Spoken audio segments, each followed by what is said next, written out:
नमस्कार प्रिय दर्शकों, हाजिर हूं मैं गुरु राशि परिवर्तन प्रभाव को लेकर।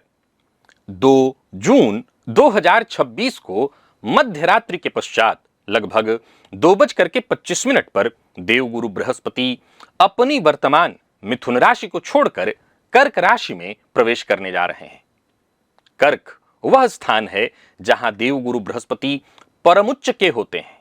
उच्चांश बिंदु 5 अंश कर्क पर, अर्थात 2 जून से 15 जून के बीच गुरु अपनी अधिकतम शक्ति में रहेंगे।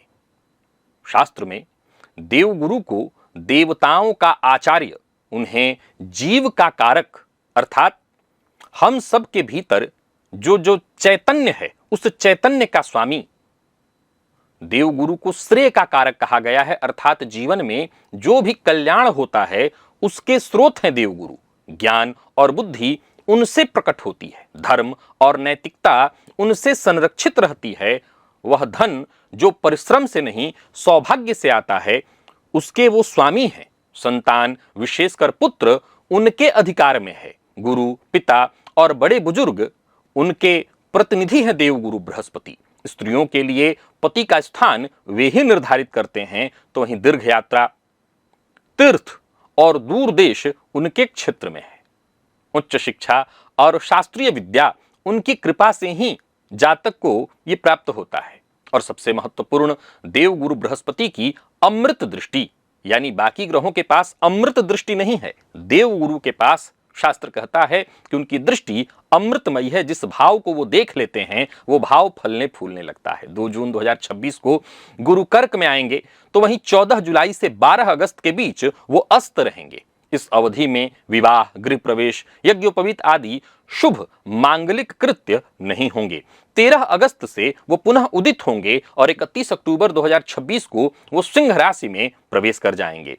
प्रिय दर्शकों, 13 दिसंबर से सिंह में वक्री होंगे और 25 जनवरी 2027 को देवगुरु बृहस्पति वक्र अवस्था में पुनः कर्क राशि में लौट आएंगे और मई 2027 तक वो कर्क में बने रहेंगे, फिर अंतिम रूप से सिंह राशि में प्रवेश करेंगे।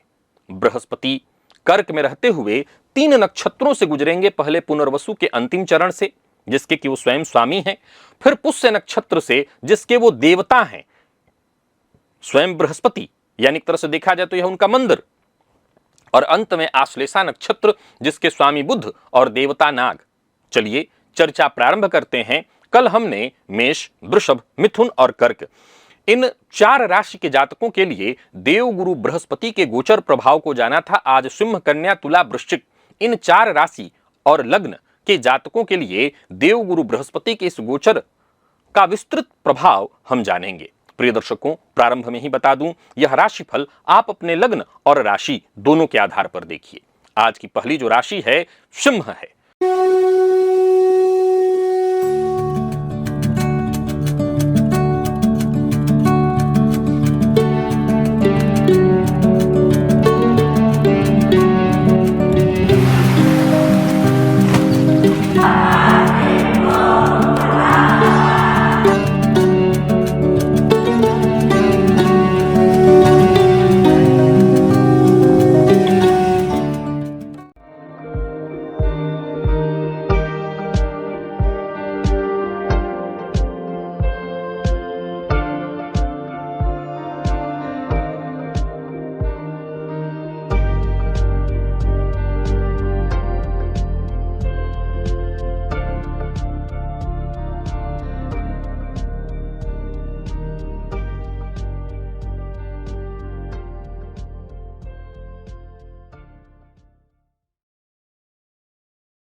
सिंह राशि के जातकों के लिए देवगुरु बृहस्पति आपकी राशि से 12वें भाव में जा रहे हैं।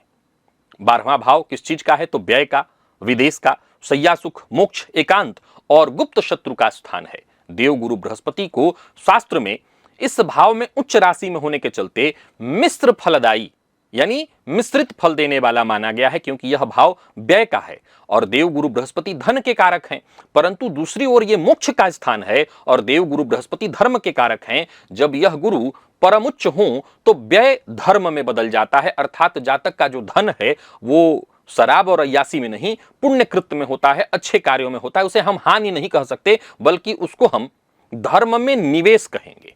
तो यह अद्भुत संयोग ही है जिसे शास्त्र में विभूति व्यय कहा गया है। धन की कई गतियां हैं, उसमें धन की जो विभूति है, जो उच्चता है, वो क्या है? श्रेष्ठ कार्यों पर धन व्यय हो, तो ये वही है। व्यक्तिगत स्तर पर देखा जाए तो पहला परिवर्तन यह आएगा कि अगर आप बहिर्मुख हैं, यानी कि आप बहुत ज्यादा स्वभाव आपका है लोगों से मिलना जुलना, तो आप अंतर्मुखी हो जाएंगे। सिंह स्वभाव के अनुरूप मंच प्रिय और प्रकाश प्रिय होते हैं। सिंह कैसे होते हैं? मंच इनको चाहिए, ग्रहों के राजा की राशि है।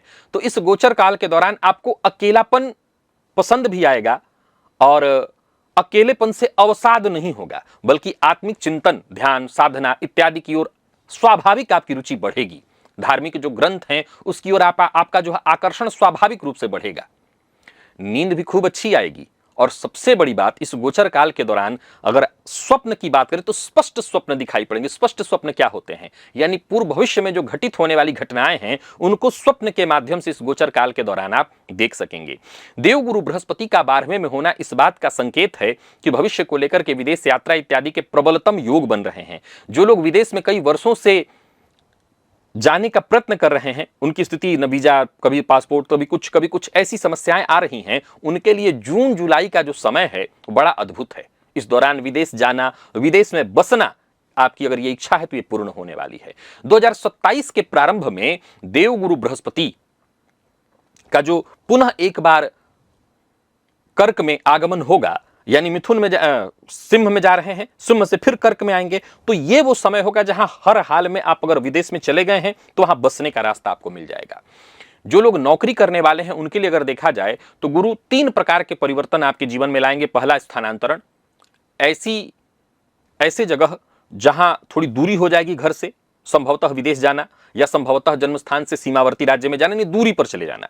दूसरा है, आपकी भूमिका गोपनीयता वाली होगी, यानी अगर आप विशेष रूप से किसी अनुसंधान, खुफिया, रक्षा अथवा सूक्ष्म तकनीक से जुड़े विभाग से जुड़ करके काम कर रहे हैं तो यह गोचर आपके लिए विशेष फलदायी भी और आपके लिए सहयोगी भी। और तीसरा, कार्यालय में आप किसी छल के शिकार हो सकते हैं, यह ध्यान रखना है। हालांकि अच्छी बात यह है कि आपको कोई बहुत नुकसान नहीं होगा, पहले से आपको आभास हो जाएगा, लेकिन इस दौरान आप षड्यंत्र का शिकार हो जाएंगे, तो सावधानी बरती। कब होंगे आगे चर्चा में आपको समझ में आ जाएगा। अब जरा समझने का प्रयत्न करिए। 14 जुलाई से 12 अगस्त के बीच यदि नौकरी या व्यापार का प्रस्ताव आ रहा है तो स्वीकार करने में जल्दबाजी मत करिए, क्योंकि इस दौरान जो निर्णय होगा वो गलत हो सकता है। व्यापारियों की अगर हम बात करें तो यह गोचर कैसा है? तो प्रथम, अगर आप आयात निर्यात का व्यापार करते हैं, समुद्र पार के देशों से व्यापार करते हैं, औषधि, चिकित्सकीय उपकरण, अस्पताल से संबंधित चीजों का व्यापार करते हैं, बहुत अच्छा है। अब तीसरा, यदि आपका व्यापार किसी विदेशी सहयोग से चल रहा है, जैसे कई बार आजकल लोग क्या करते हैं कि विदेश में भी एक कंपनी खोल दिए, यहां भी, वहां पूंजी निवेश करें इत्यादि, तो वहां से विशेष आपको फायदा मिलेगा। विदेश से जुड़ करके किया जाने वाला काम आपके लिए बहुत फायदेमंद होगा। तारीख 19 अगस्त से 31 अक्टूबर के बीच गुप्त निवेश से बचिए। ऐसा कोई निवेश न करिए जिसकी पूर्ण जानकारी आपको, आपके परिवार को और इत्यादि, कहने का तात्पर्य जो हम छुपा इत्यादि के भी जो कार्य करते हैं, ऐसा कोई कार्य आपको नहीं करना है, इसमें आप फंस सकते हैं। कोई भी ऐसा कार्य जिसमें कागजी कार्रवाई अधूरी है, कागजी कार्रवाई की प्रक्रिया पूरी नहीं है, ऐसे कार्य से आपको बचना होगा, नहीं तो फंस जाएंगे। मैं बता दूं कि इस गोचर काल के दौरान गुप्त जो संबंध है उसकी प्रवृत्ति बढ़ेगी, जो समाज को हम प्रकट नहीं करते ऐसे संबंध, लेकिन इससे जरा बचिएगा। ये सब पर लागू करिए। मैं एक बात केवल अविवाहितों के लिए, विवाहितों के लिए या प्रेम संबंध इसी में नहीं कर रहा हूं। हर क्षेत्र में गुप्त संबंध जो होते हैं इसकी प्रवृत्ति बढ़ने वाली है, लेकिन वो बाद में मुसीबत में डालेगा और कई वर्षों के मुसीबत में आपको डाल देगा। तो जरा ध्यान रखिएगा कि ऐसे संबंध जो गुप्त हैं, जिसको समाज स्वीकृति नहीं देता, ऐसी चीजों से आपको बचना चाहिए। दाम्पत्य जीवन के ऊपर आते हैं। यहां भी 2 प्रकार का परिवर्तन दिखाई पड़ रहा है। पहला, यदि आपके दाम्पत्य जीवन में थोड़ी परेशानी है तो एक बात आपको बता दूं, अपने जीवन साथी के साथ तीर्थ यात्रा या विदेश भ्रमण पर जाइए, संबंध में नयापन और गहराई देखने को मिलेगा। अगर पहले से तनाव व्याप्त है तो ये अच्छा रहेगा, लेकिन एक बात आपको मैं बता दूं कि अगर पहले से तनाव बहुत अधिक व्याप्त है तो यह भी हो सकता है कि संबंध विच्छेद की ओर जाए, तो यह ध्यान रखना होगा।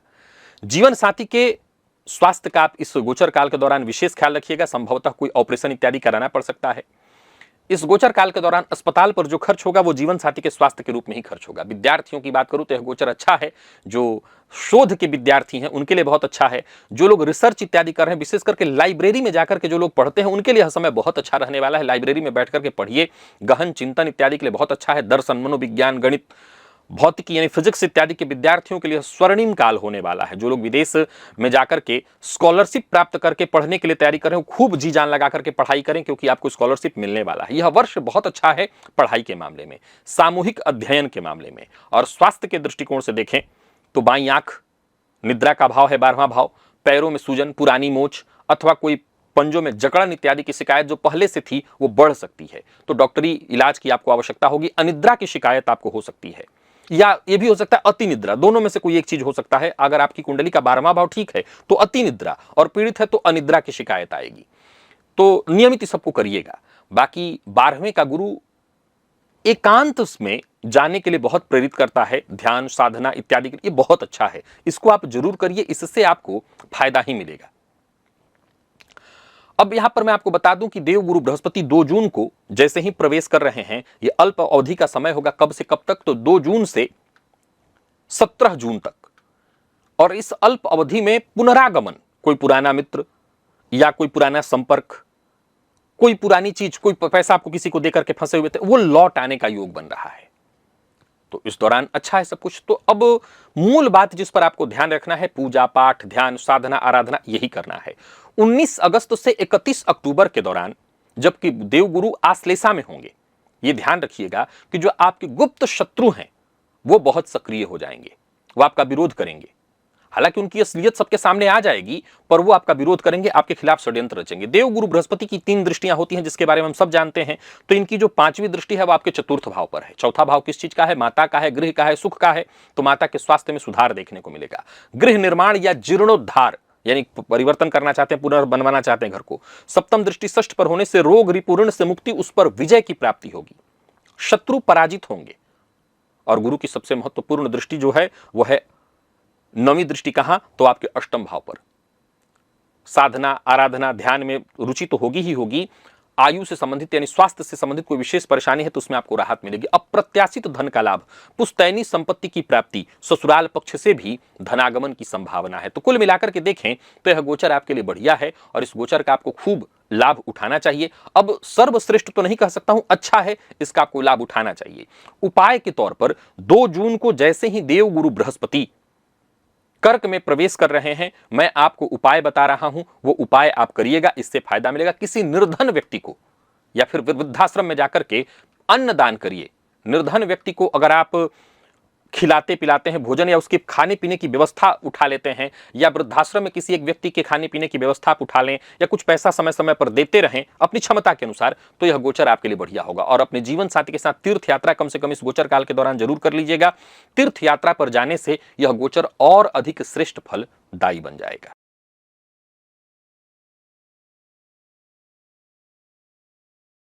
चलते हैं कन्या की ओर।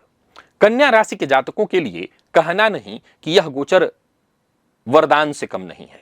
यह राशिफल चंद्र, राशि और लग्न दोनों के आधार पर बता रहा हूं। एकादश भाव में देव गुरु बृहस्पति का प्रवेश इच्छा पूर्ति का भाव है, यह बड़े भाई का भाव है, मित्र मंडली, सामाजिक प्रतिष्ठा का भाव है, बाएं कान का स्थान है। शास्त्र में एकादश को उपचय भाव कहा गया है, अर्थात यह समय वृद्धि का है। देव गुरु बृहस्पति एकादश में सदैव शुभ माने गए हैं, क्योंकि यह भाव शुभ ग्रह को और अधिक बलवान कर देता है। जब देव गुरु बृहस्पति परमोच्च होकर के एकादश में गोचर करेंगे तो कई गुना इनका फल बढ़ जाएगा। आपके लिए यह वर्ष किसी विशेष इच्छा पूर्ति के लिए सर्वोत्तम वर्ष माना जाएगा। व्यक्तिगत स्तर पर देखा जाए तो पहला परिवर्तन सामाजिक दृष्टिकोण से आएगा। आपका समाज में, मित्र मंडली में अप्रत्याशित रूप से आपका पहले तो मित्र मंडली का विस्तार होगा। कई ऐसे लोग जुड़ेंगे जो अपने अपने क्षेत्र के प्रतिष्ठित हैं, यानी ऐसे लोगों से आपके संबंध बनने और बढ़ने वाले हैं जो प्रतिष्ठित लोग हैं। और कुल मिलाकर के देखा जाए तो इसके लिए आपको कुछ करना नहीं है, ये जो विस्तार है वो स्वतः होगा, प्रयत्न करने की आवश्यकता नहीं। दूसरा परिवर्तन इच्छाओं की पूर्ति के रूप में होगा। छोटी छोटी जो भी इच्छाएं आप वर्षों से अपने मन में दबा करके रखे हुए थे, समझ लीजिए वो सब पूर्ण होने वाली। जो वस्तु खरीदना चाहते थे, जो स्थान देखना चाहते थे, जो स्थान खरीदना चाहते थे, पता चल कई दिनों से मन में था कि हम एक बार हवाई यात्रा कर लेते, विदेश चले जाते इत्यादि, छोटे से छोटा, बड़ा से बड़ा, अपने हिसाब से आप देखिए, वो सब पूरा होने वाला है। बड़े भाई बहनों के साथ संबंध में मधुरता आएगी, अगर उनसे दूरी थी तो निकटता आएगी। नौकरी के क्षेत्र में अगर हम देखें तो 3 प्रकार का लाभ होगा। पहला, वेतन वृद्धि, दूसरा बोनस अथवा प्रोत्साहन राशि के रूप में कुछ अप्रत्याशित धन लाभ के योग हैं। यह गोचर कई तरह से आपको बढ़ाने वाला है, कई तरह से। व्यापारियों के लिए भी यह बहुत अच्छा है, नए अवसर लेकर के आएगा, आपका नेटवर्क और बढ़ेगा। अच्छा, पहले तो नौकरी पेशा वालों को और बात कर लूं। जो पुराने सहकर्मी हैं, नौकरी पेशा अगर आप हैं तो पुराने सहकर्मी विशेष सहयोगी होंगे। जो वरिष्ठ अधिकारी हैं उनका विशेष सहयोग मिलेगा। और हाँ, टीम वर्क अगर आप करते हैं तो वहां नेतृत्व की भूमिका आप ही की होगी, और मिलकर के अगर काम करें, सबको लेकर के काम करें तो लक्ष्य को भी प्राप्त करेंगे और बड़ी सफलता भी हासिल करेंगे। व्यापारियों के लिए यह गोचर बहुत अच्छा है, कई तरह से यह गोचर आपको सफलता देने वाला है। किसी तरह का कोई मैन्युफैक्चरिंग का व्यापार करते हैं तो यह गोचर बहुत अच्छा है। चाहे आप छोटे व्यापारी हो, बड़े व्यापारी हो, कोई फ्रेंचाइजी इत्यादि लेकर के काम कर रहे हैं, यह गोचर बहुत अच्छा है। सोशल मीडिया, डिजिटल विज्ञापन इत्यादि का व्यापार करते हैं, बहुत बढ़िया रहने वाला है यह गोचर। व्यापार में कोई बड़ा निवेश करने की सोच रहे हैं, कोई बड़ी कंपनी खड़ा करना चाहते हैं, तो इससे बढ़िया समय आपको मिल ही नहीं सकता। इस गोचर काल के दौरान कोई बड़ा से बड़ा आप लोन लेना चाहते हो, लीजिए। और सबसे बड़ी बात, उन दंपतियों की तो बात ही करनी सबसे जरूरी है जो संतान की कामना रखते हैं। देवगुरु बृहस्पति की जो दृष्टि है 7वीं पंचम भाव पर होने से यह वर्ष संतान प्राप्ति, यह वर्ष अर्थात यह गोचर संतान सुख देने वाला है। एकादश के गुरु हर तरह से सुख ही सुख देते हैं। प्रेम संबंध में तो अद्भुत, कोई पुराना सहपाठी ही हो सकता है कार्यालय में, आपकी नौकरी इत्यादि वाले क्षेत्र में आ जाए और फिर उसके साथ संबंध मधुर हो, आगे चलकर के विवाह का भी समय आ जाएगा। तो कुल मिलाकर के देखें तो यह गोचर चहुओर से आपको फायदा देने वाला है। दाम्पत्य जीवन में भी कई तरह के परिवर्तन है। पति पत्नी अगर जुड़ करके साथ मिल करके अगर कोई व्यापार करना चाहते हैं, लंबे समय से सपना है कि हम लोग व्यापार करेंगे, अब सपना मत देखिए, शुरू करिए। घर खरीदने का सपना है, पूरा होगा। संतान का सपना पूरा होगा। बच्चे की पढ़ाई बहुत अच्छी होगी। तो कुल मिलाकर के तो अच्छा है ही यह गोचर। विद्यार्थियों के लिए यह गोचर और अधिक अच्छा है। प्रवेश परीक्षा में सफलता, छात्रवृत्ति की प्राप्ति, किसी ऐसी प्रतिष्ठित संस्थान में आपको पढ़ने को मौका मिलेगा जहां पढ़ करके आपका मान सम्मान और बढ़े, आगे बढ़ने का मौका मिले। प्रतियोगी परीक्षा में पुरस्कार की प्राप्ति, यानी हर तरह के अध्ययन अध्यापन के लिए यह गोचर उत्तम रहने वाला है। और वहीं स्वास्थ्य के दृष्टिकोण से देखें तो पैरों में, जोड़ों में दर्द की शिकायत संभव है और हड्डी नसों से संबंधित थोड़ी परेशानी हो सकती है। जून जुलाई के दौरान बाएं कान में थोड़ी परेशानी आएगी, तो उसका ख्याल रखिएगा। और आश्लेषा यानी 19 अगस्त के पश्चात मॉनसून इत्यादि में थोड़ा सा सावधानी, कफ इत्यादि की संभावना आ सकती है, तो ध्यान रखिएगा। बाहर के भोजन से बचिएगा। लंबी दूरी की यात्रा या बहुत देर तक जगना आपके लिए ठीक नहीं होगा, अन्यथा स्वास्थ्य में परेशानी आएगी। 2 जून से 17 जून के दौरान देवगुरु बृहस्पति जैसे ही प्रवेश करेंगे, एक तरह से देखें तो ये क्या है, तो पुनर्वसु में होंगे। ये पुनरागमन है। आप को कार्यक्षेत्र में सफलता, या आप उसी कंपनी में दोबारा लौट करके आ सकते हैं जहां पहले काम करते थे, जहां लौटना चाहते थे, या फिर पैसा आपका डूबा हुआ था वो पैसा वापस आ जाता है। यानी कुल मिलाकर के देखें तो पुनरागमन के योग बन जाते हैं। तो वहीं 19 अगस्त से 31 अक्टूबर जब देवगुरु बृहस्पति आश्लेषा में होंगे, इस दौरान थोड़ा ध्यान रखिएगा। वो लोग जो आपसे ईर्ष्या करते हैं, जो प्रतिस्पर्धा करते हैं, वो कहीं ना कहीं आपके खिलाफ षड्यंत्र रच सकते हैं। उनकी योजनाओं को समझना होगा। देवगुरु बृहस्पति की तीनों दृष्टियों की बात कर लेते हैं तो देवगुरु बृहस्पति की 5वीं दृष्टि तीसरे भाव पर होगी। छोटे भाई बहनों के ऊपर आपके आत्मविश्वास में वृद्धि, छोटे भाई बहनों से सहयोग मिलेगा। 7वीं दृष्टि पंचम भाव पर यानी संतान भाव पर होने से संतान सुख में वृद्धि, संतान की प्रगति के योग बनने वाले हैं। और 9वीं दृष्टि दाम्पत्य भाव पर होने से दाम्पत्य जीवन में यदि किसी तरह की कोई परेशानी है वो दूर होगी, साझेदारी से लाभ होगा। यदि कुल मिलाकर के अच्छा ही अच्छा। अब देखा जाए तो यह गोचर बहुत अच्छा है, कहीं से कुछ बताने की आवश्यकता नहीं, कहीं कोई चिंता की आवश्यकता नहीं, हर तरह से आपको लाभ मिलने वाला है। अब कुछ उपाय आपको बता देता हूं। इन उपायों का पालन करके आप इस गोचर काल को और श्रेष्ठ बना सकते हैं। तो क्या करना है उपाय?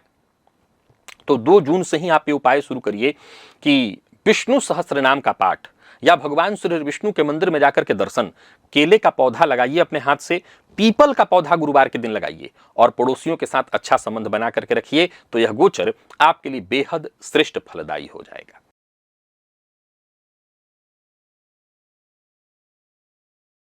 तुला के जातकों के लिए देवगुरु बृहस्पति का यह गोचर आपकी राशि से दशम में है। दशम भाव अर्थात कर्म, यश, पिता, राजकीर्ति, सामाजिक प्रतिष्ठा और जीविका का स्थान। शास्त्र में देवगुरु का दशम में होना अत्यंत श्रेष्ठ कहा गया है। यहाँ के ये कारक हैं, और जब उच्च के गुरु दशम में होंगे, सीधी सी बात है, हंस महापुरुष योग का निर्माण होगा। अगर आपकी कुंडली में देवगुरु बृहस्पति बलवान हैं तो समझ लीजिए एक बहुत बड़ा अवसर आपके जीवन काल में अब आपको मिलने जा रहा है। लंबी दूरी की यात्रा से लेकर के अगर विदेश में रह रहे हैं तो स्वदेश आने की चाहत रखते हैं, वो पूरा होने वाला है। या जो लोग विदेश में रह करके अपना घर इत्यादि बनाना चाहते हैं, उनकी इच्छा पूरी होने वाली है। कुल मिलाकर के यह गोचर कैसा है तो नाम, मान, सम्मान सब कुछ आपको देने वाला है। समाज में कोई बड़ा पद, राजनीति से जुड़े लोगों के लिए बहुत अच्छा है, सरकारी नौकरी करने वालों के लिए बहुत अच्छा है, स्वतंत्र कार्य करने वालों के लिए बहुत अच्छा है। पिता से सहयोग मिलेगा, पिता से संबंध मधुर होगा, पिता जीवित हैं तो उनसे निकटता बढ़ेगी। यह गोचर बहुत अच्छा है। सार्वजनिक मंच पर आपकी उपस्थिति बढ़ेगी। कार्यालय में अगर आप देखें तो अनजाने में ही आपको मान सम्मान मिलेगा, लोग आपको हाथों हाथ उठाएंगे। तो यह गोचर बहुत अच्छा है। वेतन वृद्धि की संभावना प्रबल है। अब देखा जाए तो यह गोचर आपको सार्वजनिक रूप से सम्मानित कराने वाला है, कोई बड़ा पद दिलाने वाला है, कोई बड़ी जिम्मेदारी दिलाने वाला है।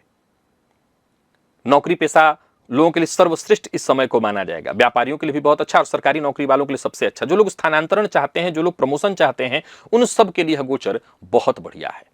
हाँ, जब देवगुरु बृहस्पति अस्त होंगे, उस अस्त काल के दौरान कोई अनुबंध इत्यादि मत साइन करिए, उससे आपको बचना होगा। फिर भी मेरी सलाह है, ये बात जान लें कि आप अपने काम में कमी मत रखिएगा, क्योंकि देवगुरु बृहस्पति नौकरी करने वालों को कार्यक्षेत्र में ब्रांड बनाएंगे और व्यापारियों को आपके व्यापारिक क्षेत्र में ब्रांड बनाएंगे। आप जरा समझने का प्रयत्न करिए। देवगुरु बृहस्पति, जो लोग सरकारी ठेके का कार्य करते हैं, सरकारी कार्य करते हैं, उनके लिए यह गोचर बहुत बढ़िया है।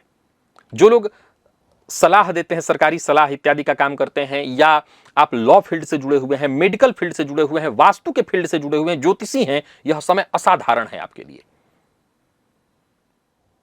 आप व्यापारी हैं तो एक तरह से देखिए तो आपका व्यापार विस्तार की तरफ अब जा रहा है। यह गोचर बहुत अच्छा है। प्रेम संबंध के मामले में भी अद्भुत है। जिनको आप पसंद करते हैं उनकी ओर से ही आपको हो सकता है प्रपोजल आ जाए, विवाह का भी प्रपोजल आ सकता है। तो यह गोचर अच्छा है। मान सम्मान में वृद्धि। दशम के गुरु कैसे हैं? दशम के गुरु आरंभ हैं। एक तरह से जीवन में आपके नया आरंभ होने जा रहा है, सब कुछ नयापन लाएगा ये। दांपत्य जीवन में भी परिवर्तन देखने को मिलेगा। अगर दांपत्य जीवन में कोई परेशानी थी वो दूर होगी। पति पत्नी एक दूसरे पर भरोसा करने लगेंगे। सामाजिक समारोहों में आप दोनों की उपस्थिति एक साथ देखने को मिलेगी। तो कुल मिलाकर के देखें तो यह गोचर बहुत बढ़िया है। विद्यार्थियों के लिए भी दशम गुरु अत्यंत श्रेष्ठ माने गए हैं। यह वर्ष हर तरह के अध्ययन अध्यापन के लिए बहुत श्रेष्ठ है। प्रशासनिक सेवा की तैयारी कर रहे हैं, सिविल सर्विस इत्यादि के लिए, इससे बढ़िया समय नहीं मिलेगा। असाधारण काल है। इस वर्ष जो लोग शिक्षक बनने के लिए तैयारी कर रहे हैं उनके लिए भी बहुत अच्छा है। दशम के गुरु शिक्षा कार्य वालों के लिए बहुत अच्छे होते हैं। दशम के गुरु स्वास्थ्य के मामले में देखा जाए तो पीठ, घुटना, जोड़ों में दर्द इत्यादि की थोड़ी परेशानी लाते हैं, तो आप थोड़ा व्यायाम करिए, अपना ध्यान रखिए, एक्सरसाइज वगैरह करिए, सब ठीक होगा।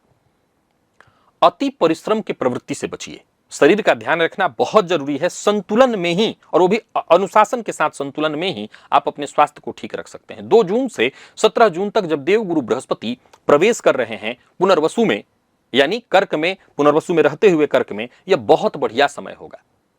कोई पुराना कार्यालय, कोई पुराना जहां आप पहले बैठते थे, पुराना टेबल, उसी पर आपको पुनः बैठने के लिए कह दिया जाएगा। हो सकता है नौकरी में कई बार होता है कि कोई जगह आपको बहुत पसंद होता है तो वहीं पुनः जाने का मौका आपको मिल जाएगा। यानी कुल मिलाकर के सर्वोत्तम काल होने वाला है आपके जीवन काल में।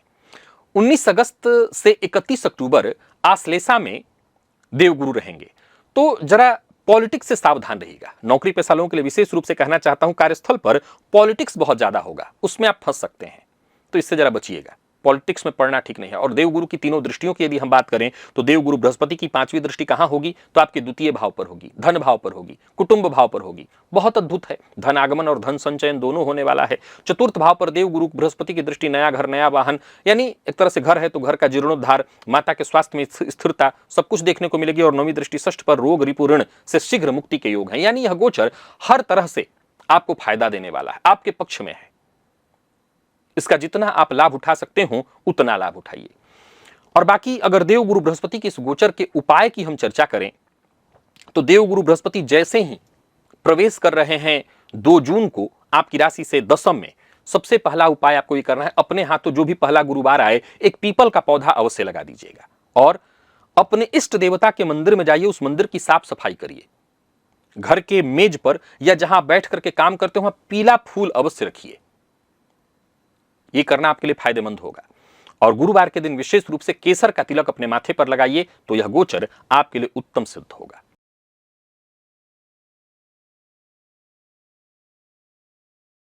आज की आखिरी राशि वृश्चिक की बात कर लेते हैं। वृश्चिक राशि के जातकों के लिए देवगुरु बृहस्पति का यह गोचर कैसा फल देने वाला है, तो देखा जाए तो देवगुरु बृहस्पति आपकी राशि से नवम में है। अब ज्यादा से ज्यादा इसका क्या विश्लेषण हो सकता है, यह समय अपने आप में अद्वितीय और अद्भुत होगा। यही कहा जाएगा यह भाव भाग्य का है, धर्म का है, पिता, गुरु, दीर्घ यात्रा, उच्च शिक्षा, पुण्य संचय का स्थान है। शास्त्र में नवम को त्रित्रिकोण कहा गया है, सभी त्रिकोणों में सर्वोत्तम। गुरु स्वयं नवम भाव के कारक ग्रह हैं। अपने कारक भाव में आए देवगुरु ऊपर से परमोच्च होंगे। यह भाग्योदय का सर्वश्रेष्ठ काल है। वृश्चिक राशि वालों के लिए जीवन का सर्वोत्तम काल कहा जा सकता है। एक तरह से देखा जाए तो वैसे तो ये 12 वर्ष में समय एक बार आता है, लेकिन इस वर्ष 3 बार मिल रहा है आपको। व्यक्तिगत स्तर पर देखा जाए तो आपका भाग्य ही परिवर्तित होने वाला है। ऐसी बातें जो आप करना चाह रहे थे, आप चाहते थे कि मेरा ये काम बन जाता, तो वो काम बन जाएगा। आप सोच जो रहे थे, महीनों से सोच रहे थे, महीनों से जिस कार्य को पूरा करने के लिए चक्कर लगा रहे थे कि अब वो सहज आसानी से हो जाएगा। जादू नहीं, देवगुरु बृहस्पति का प्रभाव। धार्मिक अध्ययन में आपकी रुचि। अच्छा, सबसे बड़ी बात, इस समय आपको प्रवचन सुनना, कथा सुनना, भागवत इत्यादि सुनना, धार्मिक पुस्तकों को सुनना बहुत अच्छा लगेगा। पूजा पाठ में आपका मन लगेगा, तीर्थ यात्रा इत्यादि में आपका मन लगेगा और ऐसे जो श्रेष्ठ लोग हैं इनसे आपका अनायास जुड़ाव होगा। नौकरी करने वालों के लिए समय बहुत अच्छा है। अप्रत्याशित अवसर आपको मिलने वाले हैं। समाज में आप मार्गदर्शक की भूमिका में उभरने वाले हैं। लोग आपसे आएंगे, राय मशवरा करेंगे। अगर आप लॉ फील्ड से जुड़े हैं, शिक्षा के फील्ड से जुड़े हुए हैं, लेखन, प्रकाशन, अनुसंधान के फील्ड से जुड़े हुए हैं, यह गोचर बहुत अच्छा है, स्वर्णिम है। व्यापारियों के लिए भी यह गोचर बहुत श्रेष्ठ है। अंतर्राष्ट्रीय व्यापार के लिए यह समय बहुत बढ़िया माना जाएगा। विदेशी सहयोगी, विदेशी ग्राहक, विदेशी आपूर्तिकर्ता के रूप में आप उभरेंगे। पुश्तैनी व्यापार है, वहां भी आपको बहुत फायदा मिलेगा। कुल मिलाकर के यह गोचर बहुत बढ़िया है व्यापारियों के लिए। इस गोचर काल के दौरान व्यापार में असाधारण वृद्धि होगी। देवगुरु बृहस्पति जो बड़े लोग हैं, जो पिता तुल्य लोग हैं, उनका विशेष सहयोग आपको दिलाएंगे। वरिष्ठों का विशेष सहयोग आपको मिलेगा। धार्मिक स्थान पर जाना, तीर्थ यात्रा, शैक्षणिक कार्यों को करना, इन सब के लिए यह गोचर बहुत अच्छा माना जाएगा। तो कुल मिलाकर के बस इतना ही समझ लीजिए कि यह गोचर भाग्य के बंद दरवाजों को खोलने के लिए आ रहा है। धार्मिक यात्रा, तीर्थ यात्रा, कोई विशेष अनुष्ठान इत्यादि करना चाहते हैं तो यह गोचर सर्वोत्तम है। नवम के गुरु पितरों, देवताओं, ऋषियों, मुनियों सबका आशीर्वाद एक साथ दिला देते हैं। दांपत्य जीवन भी बहुत अद्भुत। दांपत्य जीवन में कोई परेशानी थी वो दूर होगी। पति पत्नी मिलकर के कोई व्यापार शुरू करना चाहते हैं तो करिए। विद्यार्थियों के लिए समय असाधारण होने वाला है। जो विदेश जाकर के शिक्षा ग्रहण करना चाहते हैं, जो विदेश में हैं, जो पीएचडी इत्यादि कर रहे हैं, उन सभी विद्यार्थियों के लिए शुभ, अत्यंत श्रेष्ठ है। गहन अध्ययन करने वाले सभी विद्यार्थियों के लिए यह गोचर अद्भुत है। जो विशेषज्ञता हासिल करना चाहते हैं उनके लिए अद्भुत है। स्वास्थ्य के दृष्टिकोण से भी देखें तो थोड़ी सावधानी तो बरतनी होगी, खान पान नियंत्रित रखना होगा। बाकी स्वास्थ्य में भी कोई विशेष परेशानी नहीं दिखाई पड़ रही। लंबी दूरी की यात्रा पर जा रहे हैं तो थोड़ी सावधानी बरतिए। और आयुर्वेदिक औषधियों का सेवन इस गोचर काल के दौरान आपके लिए बेहद फायदेमंद होगा। 2 जून से 17 जून तक जब देवगुरु बृहस्पति पुनर्वसु में प्रवेश करेंगे, यानी जैसे ही कर्क में आएंगे हैं तो पुनर्वसु में प्रवेश करेंगे, जैसे ही ये बहुत अच्छा होगा। जो भी पुराने कार्य हैं आपके बनेंगे। किसी ऐसे तीर्थ स्थल पर आप दोबारा जा सकते हैं जहां पहले भी आप जा चुके हैं, यानी कि द्वादश ज्योतिर्लिंग है, पहले दर्शन कराएं, फिर जाने का मौका आपको मिलेगा। 18 जून से 18 अगस्त देवगुरु यहां पर अगर देखा जाए तो विशेष तीर्थ यात्रा की ओर आपको प्रोत्साहित करेंगे। हो सकेगा तो आपका मन करेगा कि तीर्थ यात्रा करें, लंबी दूरी की तीर्थ यात्रा करें। तो कुल मिलाकर के यह गोचर बहुत अच्छा है। और इस गोचर के बारे में बस एक लाइन समझ ली कि आप किसी भी फील्ड में हो, नौकरी, परिवार, व्यापार, हर क्षेत्र में अद्वितीय होने वाला है। जिन लोगों को संतान की कामना है, ऐसे सभी वृश्चिक के जातकों के लिए यह गोचर बहुत अच्छा है। छोटे भाई बहनों से सहयोग मिलेगा। देवगुरु बृहस्पति की दृष्टि की बात करें तो इनकी 5वीं दृष्टि कहां है? तो आपके व्यक्तित्व पर है। आपके व्यक्तित्व पर होने से इसी बात की सूचना कि भाग्य में बैठे देवगुरु की दृष्टि आपके व्यक्तित्व पर, मान सम्मान में वृद्धि, आपके ज्ञान में वृद्धि। इनकी 7वीं दृष्टि तीसरे भाव पर, तो छोटे भाई बहनों का सहयोग, और 9वीं दृष्टि आपके पंचम पर। एक तरह से यह भाग्यवर्धक है। संतान की प्रगति, उच्च शिक्षा, रचनात्मक कार्य में अप्रत्याशित लाभ, हर तरह से यह गोचर आपके लिए फायदेमंद सिद्ध होकर के आ रहा है।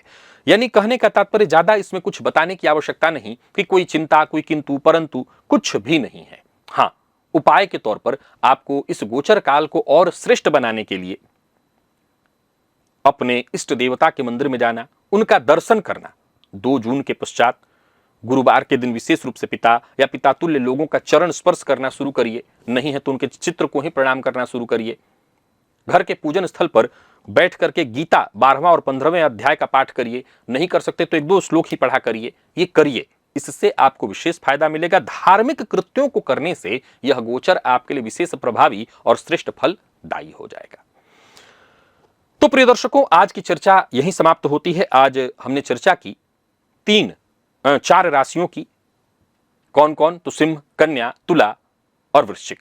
बाकी की जो 4 राशियां हैं, धनु, मकर, कुंभ और मीन, इनकी चर्चा एक दिन बीच करके, यानी कल नहीं आएगा, परसों दिन में पुनः बाकी की 4 राशियों की चर्चा लेकर के आप सबके सम्मुख उपस्थित होऊंगा। तब तक के लिए इजाजत दीजिए। नमस्कार।